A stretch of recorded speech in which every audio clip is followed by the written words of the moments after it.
This is the fourth video in my collection series, and it features the two Peavey T-40's that I have. This is one. I have another one. What do I want to say? So this was the bass that started the whole collection thing going.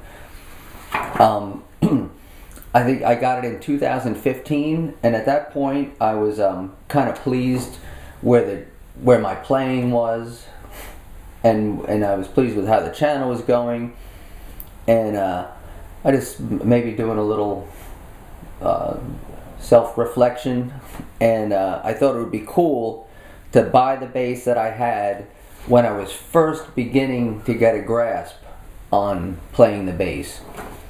Now, when I was young, I think in my introduction I said I had the original Cameo bass my mother bought. I had a Fender Music Master.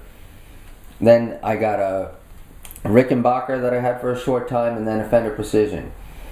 And it wasn't that long a period of time, a year and a half, but I was playing a lot. And I think when I got this bass again, I was really everything was kind of coming together. My ears were starting to work, my fingers were starting to work, and going from a Fender Precision to this was like, oh my, look at this thing. It's, got twice as many pickups, twice as many knobs, twice as much chrome. Those were the things that sold basses back then, I guess. And I got this bass back then because, like a lot of people, I thought it was the bass that Ross Valerie from Journey was playing on the Escape album. And not that long ago I came to find out that he used an Ovation on that album. But I don't know, I think to me these basses sound closer to his sound on the Escape album than I was able to get on the Ovation that I had. Peavey was a big name back then, mostly known for their amps and PA systems. Now they were a lot bigger, the amps and stuff, and cabinets, they were a lot bigger than they probably needed to be, a lot heavier than they needed to be, but they were really reliable. I mean, I played through a ton of Peavey gear, owned a ton, and they were reasonably priced. I think this was their first, I could be wrong, for the first foray into the instrument market.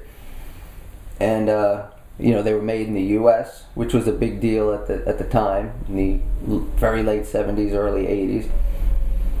And I think they took some heat because they might have been one of the first instruments to be made with a CNC machine, meaning that the bodies and the necks were carved by a machine. Also, they're known to be extremely heavy, but I mean, I think people have done actual studies on, and a fair amount of the weight is in the hardware and the electronics. I think I read something a long time ago that back then Peavey didn't necessarily agree that the instrument had to be heavy, but back then that was sort of a myth. That guitar wasn't going to sound good unless it was really heavy. So back then Les Pauls were really, really heavy. Big, heavy, massive. Anyway, I think they're really cool. They looked, nothing. They had their own look back then. Definitely innovative. The cases were as cool as the instruments. I have the case for this bass standing up in the background. Not gonna, but it's molded on the inside. Nice, kind of brown carpet stuff. And that case is in great condition. My other bass came with which is a little old. This is an '82, I believe. All right, let's move along. This is my first purchase off of Reverb, and at that point, I'm going to tell you what a bad business person I am. This is the first purchase I made off of Reverb, and at that time I didn't really know what Reverb was. Excuse me. I thought it was more just like an eBay, but just for musical instruments. And it was listed in time capsule showcase condition, And it really was. It's in perfect condition. You know, no pitting on the hardware. It's really in immaculate condition. It's still, well, hold on. Not a scratch. The hardware's not pitted, which you see a lot on these older. It actually had the vinyl layout that went on the pick guard on it. Told you what the controls did, and stupidly I took that off and threw it away. In the pictures that I put on the Facebook group, I'll include the original ad, and maybe you can go back and look at it in some of the pictures.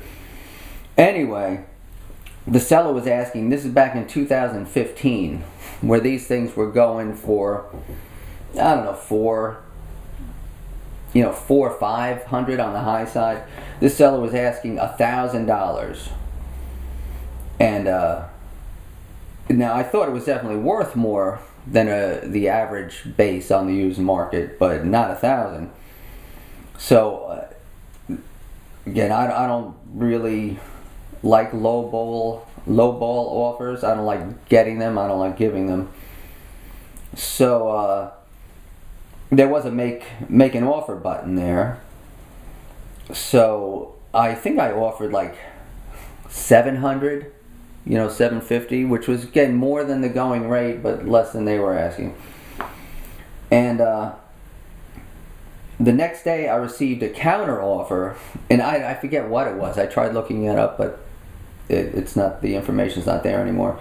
I think maybe around $850 or something. Now, not knowing what Reverb was, I thought someone else was like bidding against me. So I went down and told Lynn, I said, Lynn, someone just offered $850. And of course, Lynn being Lynn said, well, listen, if you like the bass, just buy it. Don't take a chance of missing out on it. So I went upstairs, hit, buy now for $1,000. So this is probably the first, Peavey T-40 that ever sold for $1,000. Now, on Reverb, they're all $1,000. I still don't understand. Think they sound cool. They're super solid, super well built. The neck profile is very comfortable. It's definitely slimmer and thinner than a Precision, but a little beefier than a Jazz. Kind of right in the middle. One of my pet peeves with the bass is, see in these forums all the time, people ask, how do I adjust the truss rod? They don't sell the truss rod. People always come on, they say, get the right angle, standard Gibson truss rod. It'll not true at all. I have this bass, that bass, and I had actually gotten another one that I returned. And each of them require a different truss rod tool. This one, when I took it out, I adjusted. This one of these works. It actually works. Or was it the other one? One of them, a regular one, actually works. And while the bases may have been, CNC'd, the access to the truss rod was not. It looks like it was just hand chiseled out by whoever got handed the chisel that day. So, like on one of the bases, this thing works. I swear it was this one. On the other one, so sometimes there's not enough room to get in there. Other times there's an angle. So I had to use this on one of the bases, and on the one I sent back, there was not enough room to even get in there. I had to actually grind off a bunch of material off of this thing. I had a Peavey T-40, which was the single pickup version, and what Joe, the guy who works on my basses, actually did was he routed a long channel, because to do that one we actually had to take the tuning pegs off to get down in there. He actually routed like a long channel in there to make it nice, go straight in, and then made me a new truss rod cover. On the one I keep of these, I'll probably have them do the same thing. So after I got this bass, did a couple videos with it.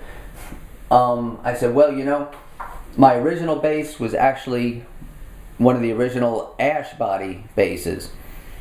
So I bought one of those. I got this one on eBay, and oh well, I'll go into that in a minute. And I think it was like $500, and it's as in good condition as this one is. All right, let me just play a little. I just got a really basic sound that I'm not really nothing to write home about, but just give you an idea. I don't think I'm gonna. We'll see what happens.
Well, one, it has an out of phase switch, and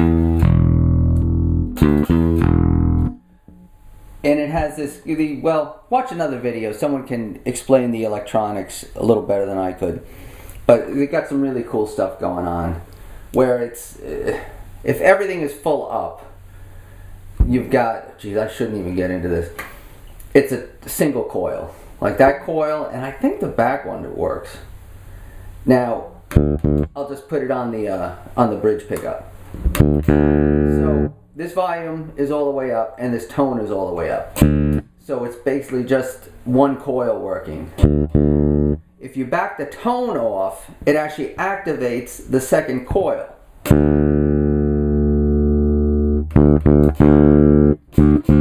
See? So it goes from a single coil to a double coil, all passive, just through some sort of magic. Here's the neck pickup. Single coil. Here, sorry. There you go. See, the back coil's got, you know, very little output. So, turn the tone down on that.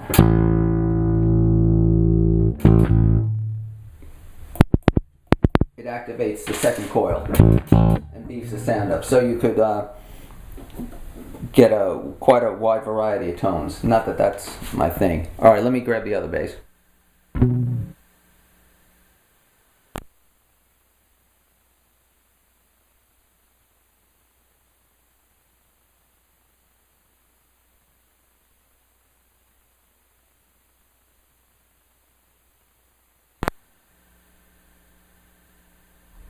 All right, I don't know if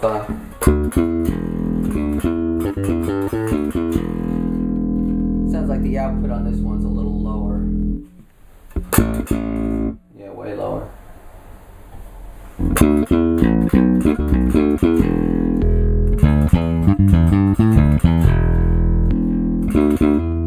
And this is like the original one I had first gotten. I think when they came out, they only came in this ash. Again, it's in great shape. There's a little finish wear right here. Difference in the pickups, this is just what they call the toaster pickup, and the other one has the exposed blade. That's so I'm probably gonna sell the white one only because this is, you know, this is the one I originally had when I was young.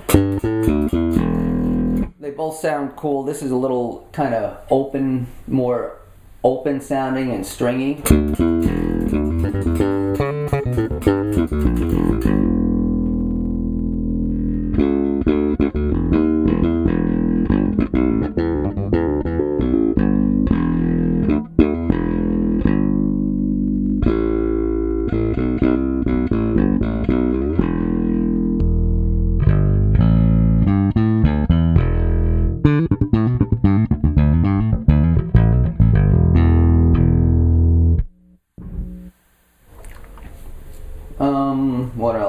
I think that's about it.